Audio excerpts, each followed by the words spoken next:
মেধাগড়ের platform থেকে হচ্ছে আপনাদেরকে স্বাগতম। আমি আজকে আপনাদের এই ডিপ্লোমা ভর্তি পরীক্ষার জন্য একটি গুরুত্বপূর্ণ সাবজেক্ট গণিত থেকে হচ্ছে এই বেসিক ক্যালকুলেশনের একটা কোশ্চেন সলভ করব, যেটা বিগত বছর হচ্ছে ডিপ্লোমা পরীক্ষায় এসেছিল।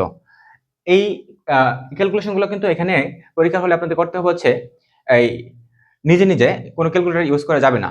তো এই জন্য হচ্ছে আপনাকে এই ধরনের ক্যালকুলেশনগুলো হচ্ছে একটু শর্টকাট অ্যাপ্লাই করে বা হচ্ছে একটু ভিন্নভাবে চিন্তা করে হচ্ছে কাজ করতে হয়। তো আমার এখানে যে বিগত সালের যে কোশ্চেনটা সেটা হচ্ছে 0.1 ইন্টু 0.001। এখানে আপনার এই ক্যালকুলেশনের জন্য সিস্টেমটা হচ্ছে বা পদ্ধতিটা হচ্ছে আপনি এখানে দশমিকটা মনে মনে ভুলে যাবেন, মানে তুলে দিবেন আর কি। তুলে দেওয়ার পরে কি থাকে এখানে 1 ইন্টু কি আছে 0.001, অর্থাৎ এখানে 1 আছে, গুণ করলে কত হয় গুণফল 1। তারপর দেখতে হবে যে দশমিক এখানে কত গড় বামে আছে 1 গড়, আর এখানে কত গড় বামে আছে 1 গড় 2 গড়, মোট কত গড় হলো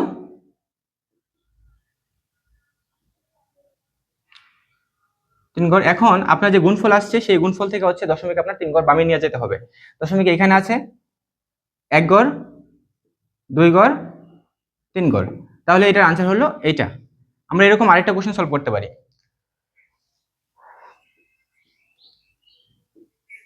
লাইক 0.5 ইন্টু 0.25 অথবা 0.5 ইন্টু 0.2 বলা যেতে পারে। এইটা গুণ করার ক্ষেত্রে হচ্ছে আপনাকে আবারও দশমিকটা মনে মনে তুলে রাখতে হবে। তারপর এখানে কি আছে 5 ইন্টু 2, গুণফল কত হলো 5 দুগুণে 10। দশমিক এখানে কয় গড় বামে আছে 1 গড়, এখানে কত গড় বামে আছে 1 গড়, মোট কত গড় হলো 2 গড়।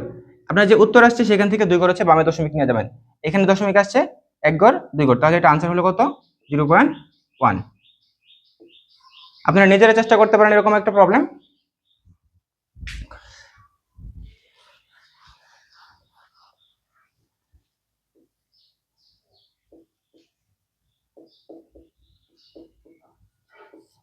জিরো পয়েন্ট 25 ইন্টু 0.3 সমান সমান কত হয়?